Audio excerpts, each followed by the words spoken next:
We are into the New Year movie preview, in which we're looking at 20 film releases that will be trending in the 6 weeks right up until Valentine's Day.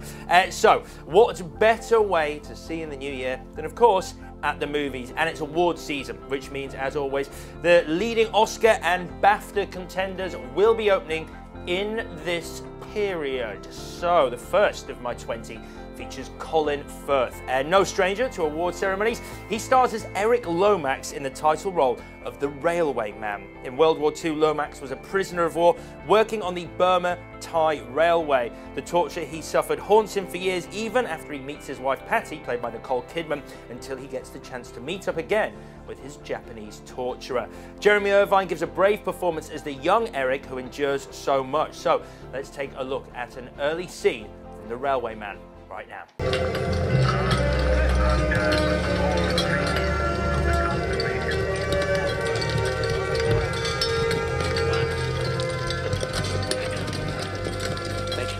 Major York, the Russians have retaken Stalingrad. Got them on the run, sir. Sir? Come on, sir. We've got Hitler on the run. That's it, sir. And we're bombing Germany 24 hours a day. Now the US Air Force has joined in.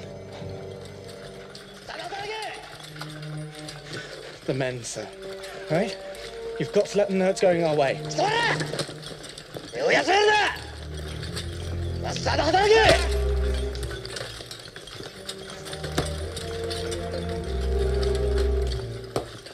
At number 19, we're back in the land of Paranormal Activity, the franchise that just rolls on. But this is a slightly different take on the Paranormal Activity franchise. It's a film called The Marked Ones, which offers a rather scary change of direction for the series. If you find yourself marked with bite-like impressions on your skin, you've actually been possessed by a mysterious spirit.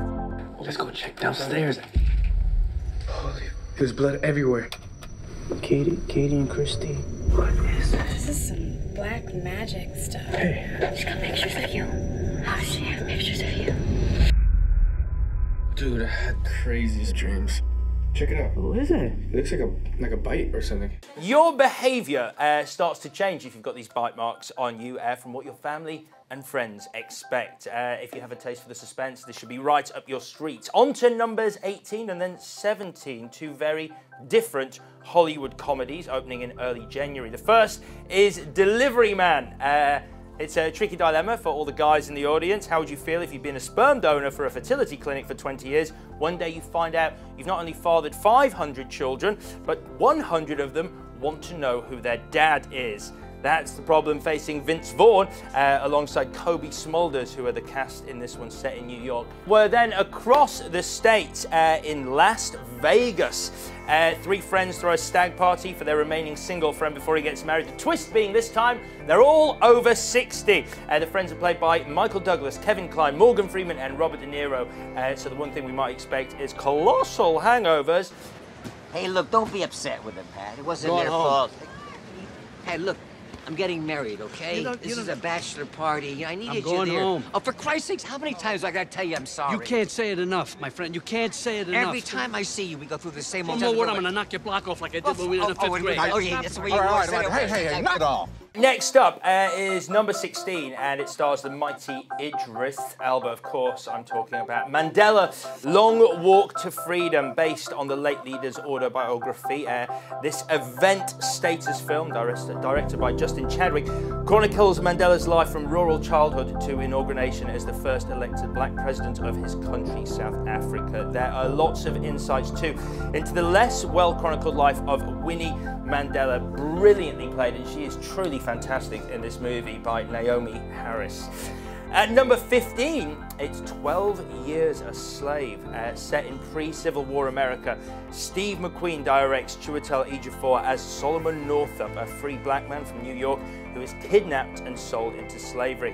His fight for survival is even more extraordinary when you think that Solomon Northup was a real man, and the film is a true story based on his book. Benedict Cumberbatch, Brad Pitt and Michael Fassbender, a veteran of Steve McQueen's earlier movies Hunger and Shame, also appear.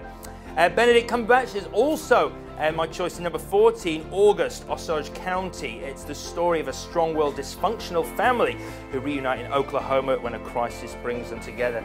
It's got a phenomenal cast. Meryl Streep, Julia Roberts, Juliette Lewis and Abigail Breslin, alongside Ewan McGregor and Sam Shepard as well. I thought the services were lovely. Nobody talked about the good stuff.